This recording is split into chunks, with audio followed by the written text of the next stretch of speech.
They left my teenage daughter alone in the desert to die for money. So I turned the whole family into criminals and took everything back. It started with a quiet ding. I almost ignored it. Just some app trying to tell me how many steps my daughter had taken or how many ounces of water she'd logged. I was folding laundry on a cloudy Saturday, barely thinking, running on autopilot. I only glanced at my phone because it buzzed twice instead of once. That's what saved everything. That tiny double vibration in my hand that told me this wasn't just some routine check-in or harmless update. What popped up wasn't an alert about hydration or a calendar ping. It was a low battery warning from my daughter's emergency smartwatch. Not her phone, but the watch, her last resort, always charged safety tracker that rarely dipped below 70%. My daughter, Sky, is 16. She's the kind of girl who brings a spare charger just to walk through a mall. For her battery to drop into the red? That wasn't right. That was danger. I tried calling her immediately, but it went to voicemail before a single ring. I hung up and called again, faster this time, like I could will the line to connect just by sheer panic. Nothing. Straight to voicemail again. I tried texting, then calling again. By the fourth attempt, I could feel sweat slipping down the back of my neck, and not from the laundry. Sky was supposed to be on a family hiking trip in Nevada with my parents and my younger sister, Tessa. It had been pitched as a chance to reconnect, to rebuild bridges, as my mother had put it. The idea came up 2 weeks earlier during a casual phone call, and I nearly turned it down before the offer was even fully explained. Tessa said she thought it would be good for the cousins to bond. She had 2 kids of her own, Gavin, who was 8 and obsessed with trains, and Maya, who was 11 going on 40. My parents, Jean and Harlan, had chimed in after her, both offering sweet reassurances that they just wanted to spend time with Sky and get to know her better. "You deserve a weekend to yourself, Dana," my mom had said. "Let us take the kids off your hands." At first, I said I'd think about it. And I did too much. I lay awake 2 nights in a row just spinning scenarios through my head. But it was Sky who finally convinced me. She looked up from her homework one evening, shrugged, and said, "What if they actually mean it this time?" I wanted to believe her. God help me, I wanted it more than anything. So I said yes. We packed her bag together. I made her double-check her sunscreen, her battery pack, her trail mix. I added a hydration pack and made her promise to use it. She groaned and rolled her eyes, but she let me hug her twice. As she walked out the door, I told her I loved her 3 times in a row, as if saying it enough could ward off any harm. She laughed at me but didn't push me away. That was 2 days ago. Now, my phone was warning me that her emergency tracker was about to die, and no one was answering. I opened the GPS app, my fingers stiff and clumsy, and I waited while it loaded. The screen went white, then gray, then finally landed on a red dot, Sky's last known location. What I saw next hollowed me out from the inside. The pin wasn't near any campsite. It wasn't close to a road, a ranger station, or even a dirt turnoff. It was deep in the middle of the Wolfridge Canyon, surrounded by red sand and jagged cliff faces, 10 miles away from the nearest road. And it was already past noon. I checked the local weather report. 111 degrees. I called my mother. She picked up after 2 rings, which should have made me feel better. It didn't. She sounded calm, too calm, in fact. "Oh, Sky just needed some space," she said like she was talking about a teenager going to her room, not someone vanishing into a boiling desert canyon. "She walked off a bit," she added, like that explained anything. Tessa's voice joined it next on speakerphone. "She got upset about something. You know how she gets. Emotional. She needed time to cool off." I didn't answer. I didn't scream. I didn't demand explanations or accuse them of lying. I just hung up the call, because if I had stayed on the line even 10 seconds longer, I would have said something I could never take back, and I didn't have time for anger. I only had time to act. I opened my laptop, found the next available flight to Elko, and bought a one-way ticket without blinking. Then I scrolled through the ancient contacts in my phone until I found one I never thought I'd use again. Matt. We met years ago, during a summer hike I took after the divorce, back when I still believed I could outrun my stress by climbing things. He was a wilderness instructor then, and he had this calm, unshakable energy that felt like a rope tied to the earth. I called him. He answered after 2 rings. "I need you," I said. I didn't even explain. He didn't ask. He just said, "Where?" I don't remember going through security at the airport. My hands were trembling, but my mind was crystal clear. There's a kind of panic that sharpens you instead of clouding your thoughts, the kind that only comes when you know your child might be in danger. I didn't cry. I didn't scream. I didn't even breathe properly. I just moved. By the time my plane landed, Matt was waiting near the rental counter with a map already highlighted, 2 packs of bottled water, and a medit stuffed into his backpack. I didn't need to speak. He nodded and said, "Let's go find your daughter." We hit the canyon trail an hour before sunset. The trailhead was abandoned. Not a single other vehicle. No hikers. The ranger outpost a mile back looked empty too, like no one had passed through in days. I showed Matt the last GPS coordinates. He studied the terrain for a long moment, then pointed southeast. "If she's here and not moving," he said, "we need to get there before nightfall." The desert tried to kill us. The air tasted like sandpaper.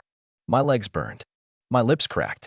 The heat wrapped around me like a second skin I couldn't peel off. But none of that mattered. Every step felt like punishment for trusting people I knew better than to trust. Every mile was a scream I didn't have time to voice. We didn't talk as we hiked. Not really. Matt just kept looking ahead, reading the trail, stopping occasionally to check small details, broken brush, scuffed dirt, melted plastic in the sun. We passed a crushed water bottle, its label still readable. Then a granola wrapper lodged between 2 rocks. Then, finally, a piece of red cloth tied around a twisted root. It was Sky's. Her bandana. She had left it as a marker. Matt picked it up and turned it over slowly. "She's trying to be found," he said, almost to himself. My knees buckled for half a second. I didn't fall. We kept moving, step after step, because stopping wasn't an option for either of us. The sun was bleeding into the canyon sky, washing everything in this golden-orange light that felt cruel rather than beautiful. I didn't even notice how much my hands were shaking until I tried to uncap my water bottle. My mouth was dry, my skin burned, and the inside of my boots felt like sandpaper against my heels. None of it mattered. Not the heat, not the pain, not the thirst. All that mattered was that Sky had left us a sign. We passed a ridge where the wind howled like it was trying to push us backward. Matt pointed out some shallow footprints, not fresh, but definitely not old. "She came through here," he said, barely above a whisper. I followed the direction of his finger, watching the trail bend behind a rise of red rock. My stomach turned with every second we spent chasing a moving target in fading light. As we climbed, I thought I saw a flicker of movement, a figure tucked into the rocks. My heart surged, then dropped. Just a shadow. A heat illusion. My mind was playing tricks on me because it knew how badly I needed to believe she was close. I kept going, ignoring the way my legs trembled or how my breath caught with every step. Sky wasn't just missing. She was out here, somewhere, and we were running out of time. Then we found her water bottle. It was lying sideways in the dirt, a bit of dust caked around the mouthpiece. Matt picked it up and felt it for warmth. "Still hot," he said, his voice suddenly tight. "She was here not long ago." That was all I needed to hear. I moved faster after that, stumbling a few times, slipping on gravel. I didn't care. My knees could bleed for all I cared, as long as they carried me toward my daughter. Finally, we scaled a ledge that overlooked a jagged outcrop. I turned my head, scanning everything: rocks, shrubs, crevices. Then I saw it. Just a twitch, a shift in the shadow. I ran before Matt could say anything, nearly sliding down the incline, my palms catching against sharp stone. She was there. Sky was curled up under the rocky overhang, slumped against the side like a doll someone had forgotten. Her sun hat was still on, askew and dust-covered. Her lips were cracked. Her face, flushed. Her skin, damp with sweat and burned red across her arms. Her eyes were half open, blinking in that slow, dizzy way that told me she was barely holding on.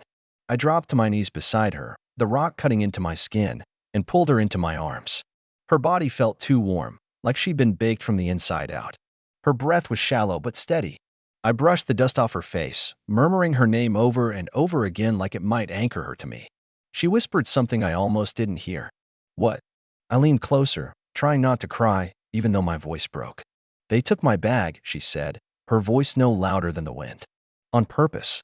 I didn't respond, not yet. I just held her tighter, like I could squeeze the desert's cruelty out of her bones. But those words repeated in my mind, louder than any scream. They took my bag. On purpose. Not by accident. Not out of carelessness. This wasn't just some misstep or unfortunate oversight. This was something else entirely. We got her stabilized enough to move after Matt poured water into her mouth, one slow sip at a time. He wrapped a cloth around her neck and helped me lift her to her feet. She swayed, but she stayed up, clutching my arm with fingers that felt like twigs. We walked slowly, one cautious step at a time, back toward the trailhead under the cooling light of a setting sun. The air was finally giving up its heat, but it was too late for comfort. At the hospital, everything was fluorescent lights, paperwork, and beeping monitors. Nurses moved quickly, hooking her up to IVs, checking vitals, asking me questions I barely registered. The attending physician told me it was moderate dehydration, early signs of heat stroke, and acute stress. Another 2 hours, maybe less, and it would have tipped past the point of no return. Sky had fought to stay alive. That much was clear. She'd marked her trail, conserved her energy, left clues that someone would find. And they would have let her die out there. My parents, my sister, the people who told me this was about bonding, about reconnecting, about family. Matt sat next to me in the hallway while I tried to drink from a paper cup that trembled in my hand. He didn't ask questions. He didn't offer empty reassurance. He just waited. They left her, I said, finally breaking the silence between us. He nodded once, like it was already obvious. I figured they did. They took her pack. She had a second water bottle, backup charger, GPS beacon, map. It was all in there. He looked at me carefully, studying my face before he spoke again. They wanted it to look like she wandered off, got lost on her own. I didn't answer. I didn't have to. We both knew what that meant. It wasn't incompetence. It wasn't poor judgment. It was a plan. One built on the assumption that no one would question them. That a 16-year-old girl could simply vanish in the heat, and they'd be believed. But they didn't know Sky. And they clearly didn't know me. I went back into her room once she was resting. She was pale, her voice thin, but her eyes followed me now with a kind of quiet awareness that made my chest ache. I sat beside her and held her hand, feeling how dry and small it was in mine. "Are they coming?" she asked softly, like she already knew the answer. I shook my head. "Not unless it's in cuffs." She gave a cracked smile, then closed her eyes again. That was all I needed to see. The next morning, her voice came back, and so did her sarcasm. She asked the nurse if 4 fluid counted toward her hydration goal for the week. She winced when she laughed, but she still laughed. When I brought her some fruit, and she wrinkled her nose. I knew she was going to be okay. Later, she told me the rest in broken pieces, how Tessa asked her to hike up ahead for photos. How the car was gone when she turned around. How her pack had disappeared while she wasn't looking.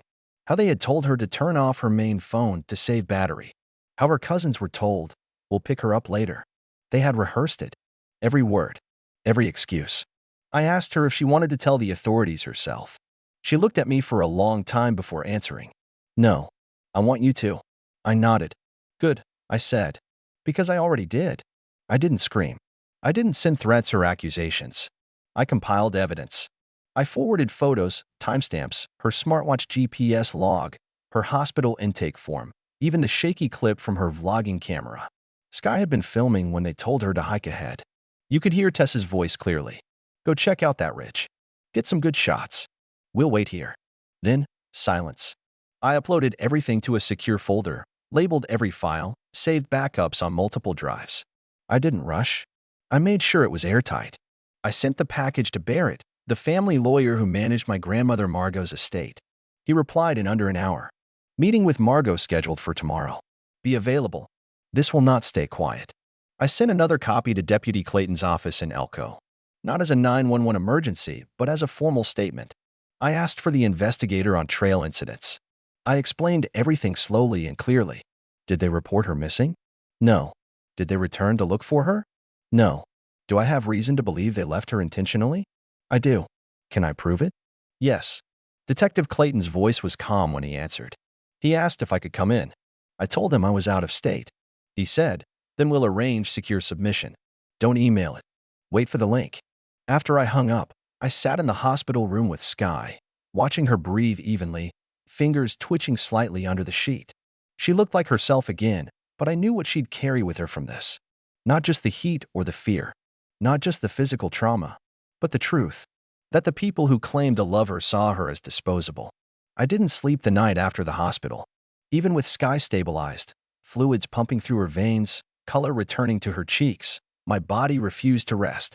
I paced the hallway outside her room for hours, playing out every conversation I'd had with my family in the days leading up to the trip. Every sentence sounded different now, twisted in the light of what I knew. The careful wording, the false warmth, the sudden desire to reconnect after years of keeping Sky at arm's length. It hadn't been an invitation. It had been bait. I opened the folder on my phone again, the one I had renamed simply Proof. Each time I scrolled through it, the weight of what they had done became heavier. Tessa's voice in the video, my mother's indifferent tone on the phone, the paused GPS points showing how long Sky had waited before even trying to move. 2 full hours. 2 hours of sitting still in the dirt, holding out hope they would come back. There's something worse than being abandoned, and that's realizing you weren't even considered a loss. Merritt, the lawyer, called me just after 7. Margot has seen the video, he said, without preamble. She asked for a printed copy of everything you sent. She's meeting me at her home this morning. I'll call you as soon as I have her response. I thanked him, but my voice sounded flat. Gratitude didn't even register when fury was pressing against my ribs like a growing bruise. I didn't want an apology. I wanted accountability. I wanted consequences. Later that afternoon, I received another call, this time from the sheriff's office. Deputy Clayton confirmed he'd reviewed the documents, watched the footage, and read Sky's intake report from the hospital. He paused before he said anything else.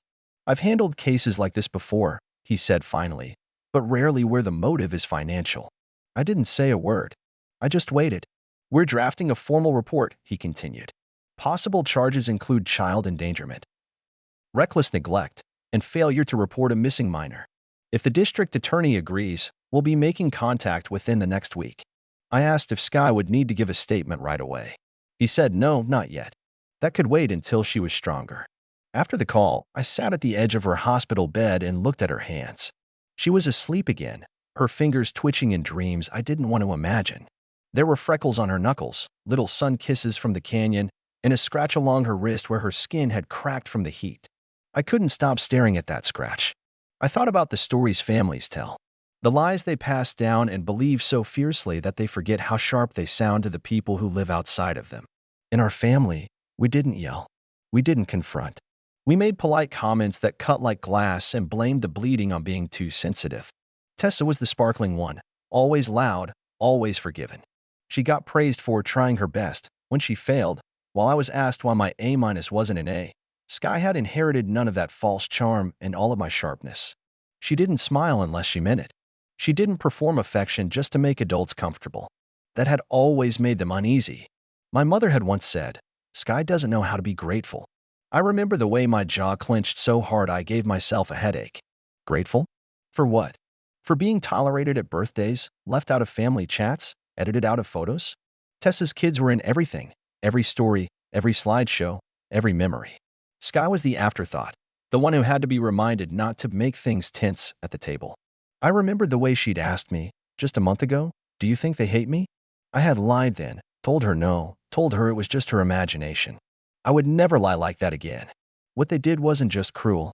It was deliberate. They thought if Sky was gone, the family tree would snap back into its old shape, no one questioning the dynamics, no granddaughter daring to challenge the unspoken hierarchy. But they didn't count on Margot. My grandmother was the kind of woman who sent thank you cards written in perfect cursive, even for gifts she hated. She trimmed her hedges with the precision of a surgeon and could spot insincerity in under 5 words.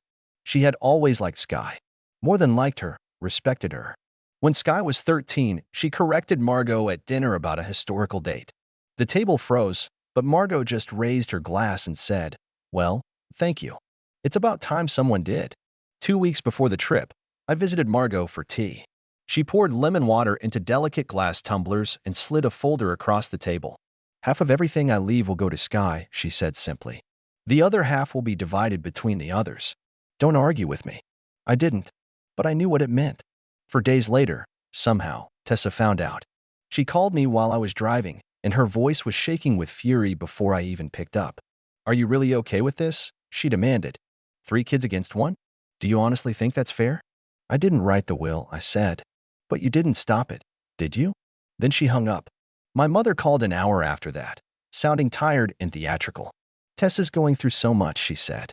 Her marriage is strained. Work is chaos. The kids are struggling. And that's Sky's fault. How? I asked. She's manipulating Margot, my mother said, soft but pointed. I didn't answer. I didn't need to. The sentence was already carved into my brain. Sky, who apologized when she hadn't done anything wrong. Sky, who asked permission to leave her room. Who said, I'm fine, just to make people feel better. Manipulative. That word said more about them than it ever did about her.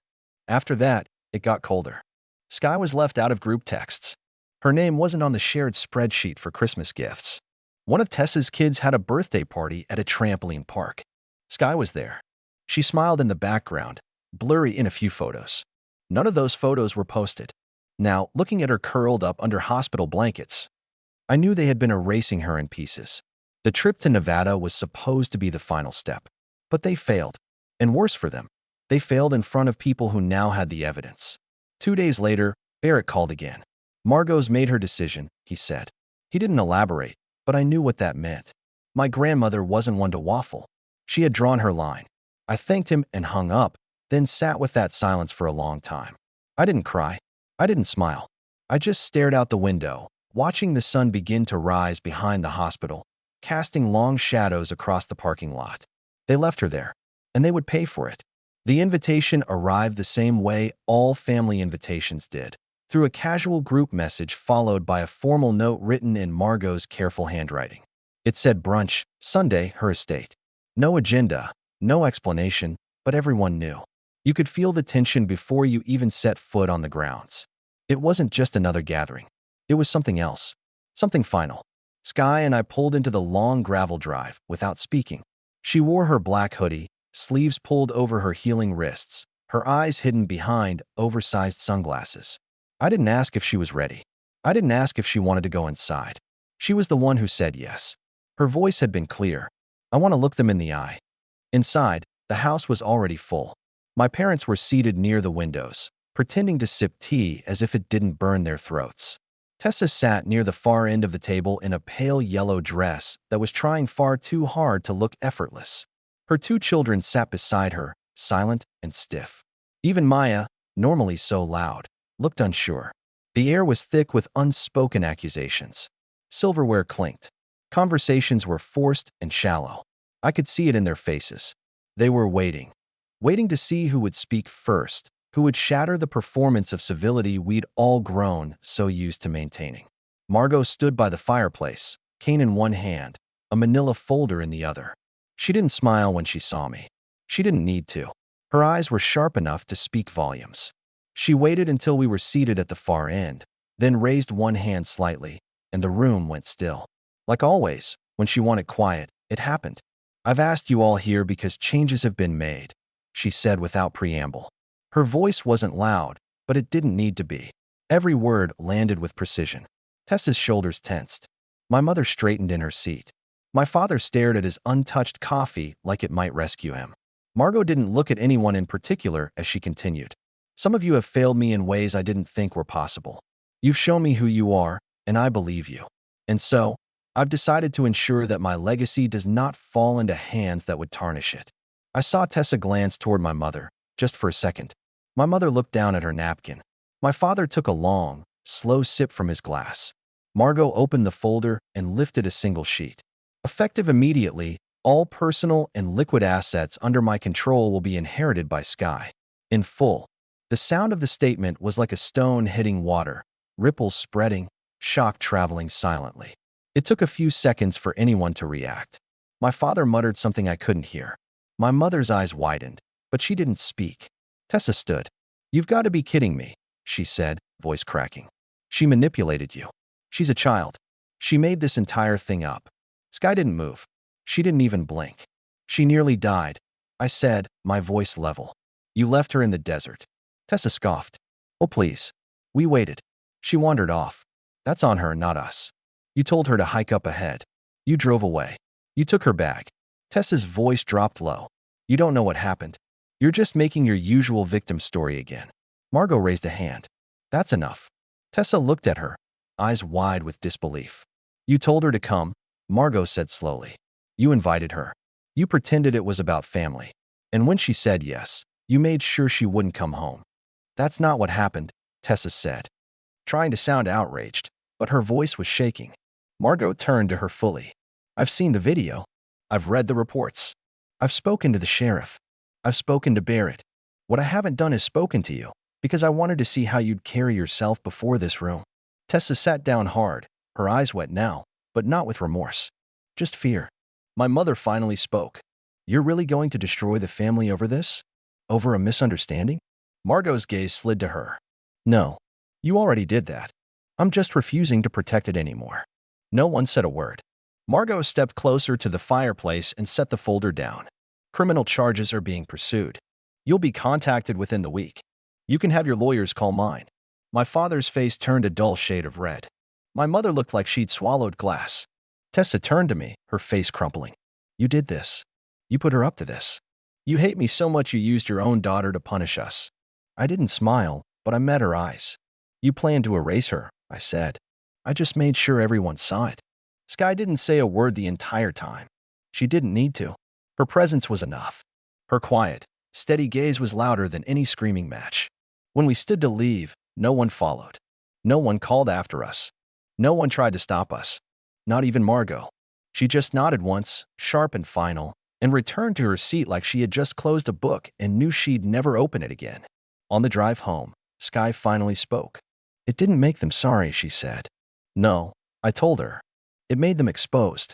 She was quiet after that, but I caught her looking out the window with something new in her expression. Not peace. Not yet. But certainty. And that was more than enough for now. 9 months later, we returned to Nevada. Not for a hike this time, and definitely not for any family visit. This time, we came for the trial. The courtroom was smaller than I expected. The chairs looked cheap. The carpet smelled like it had absorbed too many decades of bad coffee and stale air. But none of that mattered. What mattered was that justice had a place to stand, and for the first time in my life, so did we. Sky sat beside me, her fingers wrapped around a reusable water bottle that she refused to let go of. She was different now, not colder, not harder, but sharper, like glass that had been sanded down instead of shattered. She still wore her hoodie, still avoided eye contact with anyone who didn't earn it. But when the clerk called her name, she stood up without flinching and walked straight to the witness stand. The prosecutor asked her to speak clearly. She nodded once, then looked directly at the jury, her voice even, her tone controlled. I don't think they cared if I came back, she said. I think they were hoping I wouldn't. You could hear a pin drop after that. No gasps, no shifting in seats, just stillness, heavy and real. She answered every question, even the difficult ones, without hesitation. When asked about the bag, she explained where she left it. When asked about the heat, she described the way her skin felt like it was peeling. When asked why she waited so long before walking, she said, because I believed they were coming back. Until I didn't. Then it was my turn. I kept it short. Just facts. No anger. No tears. I told them when I got the alert. I told them about the voicemail attempts, the dead signal, the GPS trail. I told them what my mother said when I called, how casual her voice had been, how Tessa chimed in like it was a minor inconvenience instead of a vanishing. I submitted Sky's intake form, the vlogging footage, the smartwatch logs. I didn't tell them how it felt to find her in the rocks. That wasn't for them. That part was mine. When the defense tried to shift the story, claim it was all a misunderstanding, that Sky had misunderstood their intentions, that teenagers exaggerate, I watched the jury. Not one of them looked convinced. Then came the sentencing. Tessa was convicted of reckless endangerment, neglect, failure to report a missing minor, and attempted interference with a legal trust. The judge's voice didn't waver as he listed the charges. 9 years in state custody. No parole before 5. My mother and father each received 6 years for complicity and endangerment. The judge paused before delivering the sentence, looked directly at my parents, and said, this wasn't an act of carelessness. This was a deliberate abandonment, one your granddaughter was never meant to survive. We walked out of that courtroom without looking back. Outside, the wind was strong, dry and sharp, carrying dust across the courthouse steps. Sky didn't say anything at first. She just breathed deeply, as if trying to fill her lungs with something that belonged only to her. Then she whispered, that part's over. I nodded. Yes, that part is. Not long after that, things changed. Not dramatically, not overnight, but piece by piece in a way that felt sustainable. Sky started therapy, not because I pushed her into it, but because she asked. I want a place where I can say things without protecting you, she told me. I said, good. That's what therapy is for. She started opening the windows again. She left cups in the sink.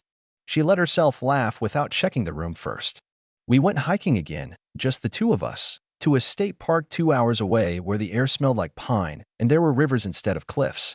She carried too much water, packed extra snacks, brought 3 power banks, and blew her emergency whistle every 30 minutes just to annoy me. I let her. Every time she blew it, I knew she was still here. We no longer went to family holidays. We didn't need to. We created our own. Thanksgiving in hiking boots, 4th of July with headphones and fireworks from a hill where no one else stood. On New Year's, we watched the sunrise instead of the ball drop. Peace felt like the kind of thing you grow from seed, not loud, not fast, but certain. Then, one afternoon, I got a message from Barrett. It was short, just a line or two, with a scanned letter attached. Tessa had filed an appeal. Of course she had. She claimed the sentence was unfairly influenced by family bias. The court declined the appeal within 2 weeks. The same month, Margot passed away in her sleep. Peaceful, in her chair, a book in her lap. The funeral was quiet.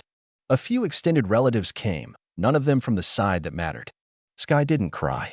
She held my hand, placed a small paper flower on the casket, and whispered, "Thank you," before walking away. I stayed longer. Not because I needed to, but because I wanted to. I whispered a thank you of my own, then followed my daughter back to the car. We thought the story was over. We were wrong. 3 weeks later, I got a letter addressed to Sky. No return address, just handwriting I hadn't seen in years. I opened it before showing her. It was from Maya, Tessa's daughter. The letter was short, apologetic, not rehearsed. Maya said she knew what her mother had done. She said she didn't agree with it, that she had tried to speak up, but no one listened, that she had slipped a tracking bracelet into Sky's pocket before the hike. "I wanted someone to find you," she wrote. I showed Sky the letter that night. She read it in silence, then looked at me with tears in her eyes she didn't try to hide. "I thought no one saw me," she said. I pulled her close. Someone did. We contacted a social worker the next morning. Within 2 months, both Maya and Gavin were placed in temporary care. Safe. Monitored. Out of that house. Not with us, not yet. But close. And far, far from the desert. We didn't broadcast what happened. We didn't share it on social media. We didn't post cryptic quotes or rage-filled captions. But I'll say it here, where I know someone might be listening who needs to hear it. Not all family deserves your loyalty. Not all blood deserves to be kept warm.